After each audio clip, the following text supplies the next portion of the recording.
Hey, this is Christy with Home Styling Studio, and I am bringing you into my house today.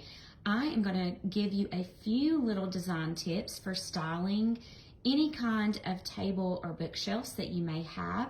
I'm going to show you what I've done here.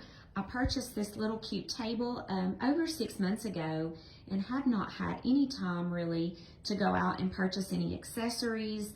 I did have a few on hand, but I did need to purchase some more. So let me give you a few tips. As you can see right here, my artwork is not centered in the middle of the table because I have brought in a vase with some tall floral, and the vase, the two stacked pictures, and the picture to the right, those all make up one collection, and all of those are centered. So you don't have to be traditional and always center your artwork.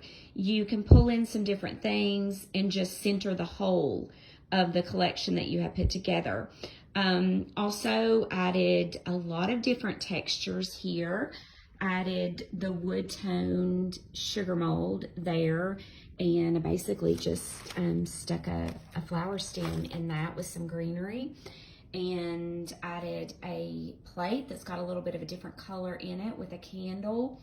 I went with these two very neutral pieces of art because I had this really vibrant, moody pop of color here with the birds, and I didn't want any other piece of art competing with that. So I found something neutral just to fill the space, and then I pulled in my floral that coordinates with everything else on the table, which coordinates with everything else in my room. And then I want to show you what I did here with the floral on the bottom. So I want to show you the pattern that I did. So I've got a floral here in the corner, and then I've got a floral here on the top, another floral here on the bottom, and then a floral here on the top right. So basically I made a zigzag. So you can see that now and looking at everything, and visually it's just a very pleasing. So the reason I figured out how to do that is I just kept moving things around until I liked the way it looked. And when I was done, I noticed that I had created a pattern. So I would try that because it worked out really good and it's very visually pleasing. As you can also see, I've got a vase here that does not have anything in it because that would have just been too much. So I just left that vase empty.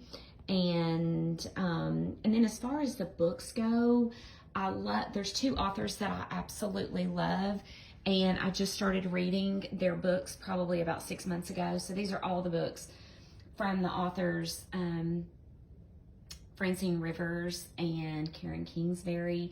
They are Christian authors, and they're fiction, and they're amazing stories. But anyway, this is where I'm going to store their collections as I read each book.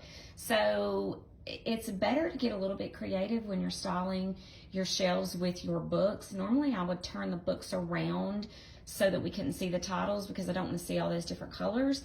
And I've done that on my other bookshelves, but on here I have displayed the books binders. So I've stacked 3 books here, and then I have set these up in a different orientation down here, and then I had a hardback book that didn't really go with the softbacks, so I've laid it down here. So you just got to be a little bit creative and do some different things, and I hope this gives you some ideas. I probably spent $150.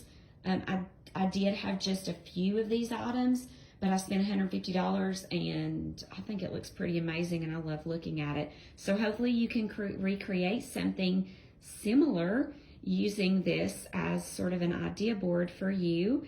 And if you do, I would love for you to let me know about it and comment on this post. Happy home styling.